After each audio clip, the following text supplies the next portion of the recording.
सभी को नमस्ते। दून इथेनॉल प्राइवेट लिमिटेड यह एक इथेनॉल बनाने वाली कंपनी है और ये अपने राजस्थान के हनुमानगढ़ जिले के टीबी तहसील में अपना एक बहुत बड़ा लगभग 450 करोड़ की लागत से इथेनॉल बनाने का फुल्ली ऑटोमेटिक कारखाना लगाना चाहती थी और उसके लिए इन्होंने वहाँ काम शुरू कर दिया था। सारी गवर्नमेंट से अप्रूवल ले ली थी।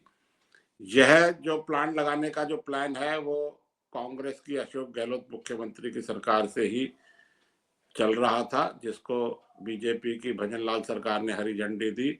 लेकिन वहां किसानों के विरोध और कम्युनिस्ट पार्टियों के प्रदर्शन और वहां नुकसान पहुंचाना, आग लगाना, इन सब से परेशान होकर और सरकार का वहां इनको सुरक्षा मुहैया नहीं कराना, यह सब दर्शाने के बाद, देखने के बाद इस कंपनी ने सोचा है कि अब हम अपना प्लांट यहाँ राजस्थान में नहीं लगाएंगे, इसको कहीं बाहर लगाएंगे।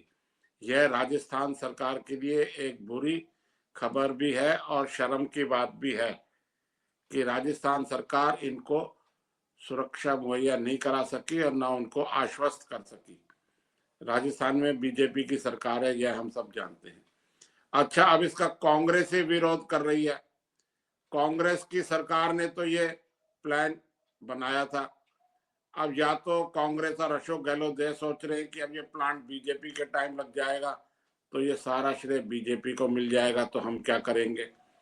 कम्युनिस्ट वैसे तो पूरे वर्ल्ड में, पूरे देश में नकारे जा चुके हैं, उनको कोई नहीं पूछ रहा, लेकिन पूरे देश का ध्यान इस तरफ नहीं है कि गंगानगर जिले में, ये हनुमानगढ़ भी पहले गंगानगर जिले में ही था, यह हनुमानगढ़ जिला बाद में बना है। यहाँ कम्युनिस्टों का प्रभाव शुरू से रहा है और यह किसान आंदोलन की जत्थेबंदियां भी रहती है। उसका कारण है कि गंगानगर की सीमा जो है वो पंजाब से लगती है और वहाँ पंजाबी समुदाय, सिख समुदाय भी प्रचुर मात्रा में है और यहाँ नशे का भी पूरा पूरा फैलाव है। यहाँ पूरे लोग नशे के आदी हैं, जैसा कि पंजाब के लोग हैं। पंजाब जितना तो नहीं, लेकिन उसका 50%, मोर देन 50% तो यहाँ भी लोग नशे के, चरस गांजे के आदी हो गए हैं। यहाँ एक नहर आती है, राजस्थान नहर, जिसका वर्तमान में नाम इंदिरा गांधी नहर है। तो यहाँ से पानी भी प्रचुर मात्रा में है। या गन्ने की फसलें भी होती है, मक्का, या सब फसलें होती हैं। जो उनके अवशेष बचते हैं उनसे इस कंपनी ने इथेनॉल बनाना था, लेकिन यहाँ कांग्रेस सरकार ने अपने ही प्रोजेक्ट को धाराशाही करने की सोची। शायद वो ये सोच रहे थे कि अगर हम ये प्लांट लग जाएगा तो इसका सारा श्रेय बीजेपी ले जाएगी। कम्युनिस्ट पार्टी यहाँ पहले से ही जीवित है और अब पुनर्जीवित हो गई है। यहाँ पहले भी कम्युनिस्टों के एमएलए बनते रहे हैं और वर्तमान में सीकर, जो राजस्थान का एक निर्वाचन क्षेत्र है, वहां से अमरा राम करके ही सीपीएम के सांसद हैं। पूरे देश में कम्युनिस्ट खत्म हो रहे हैं, लेकिन यहाँ राजस्थान में पनप रहे हैं और कांग्रेस उनको जो है वो सहयोग कर रही है। ये आश्चर्यजनक बात है कि देश हित के खिलाफ कांग्रेस काम कर रही है। अगर ऐसा कहा जाए तो गलत नहीं होगा। कम्युनिस्टों की हमेशा से मंशा रही है कि डेवलपमेंट का विरोध करो, फैक्ट्री ओनर्स का विरोध करो और ये बात जनता के मन में बैठाओ कि यह जो फैक्ट्री ओनर्स है यह शोषण करते हैं गरीबों का, किसानों का। इथेनॉल कंपनी के जो प्रोमोटर्स हैं और जो मालिक लोग हैं, उन्होंने पूरी तरीके से आश्वस्त किया है कि हमारा प्लांट रिसाइकिल, पानी को, वाटर को रिसाइकिल करता है, पानी की हमें ज़्यादा आवश्यकता नहीं है। यहाँ ट्रेन, बसेस, सब सुविधाएं अच्छी थी। यहाँ से पूरे देश में इथेनॉल सप्लाई होता, जिससे कि हमारी भारत सरकार की विदेशी मुद्रा बचती, क्योंकि भारत सरकार ने पेट्रोल में 20% तक इथेनॉल मिलाने को स्टार्ट कर दिया है और अपना ये जो टारगेट था उन्होंने अचीव कर लिया है।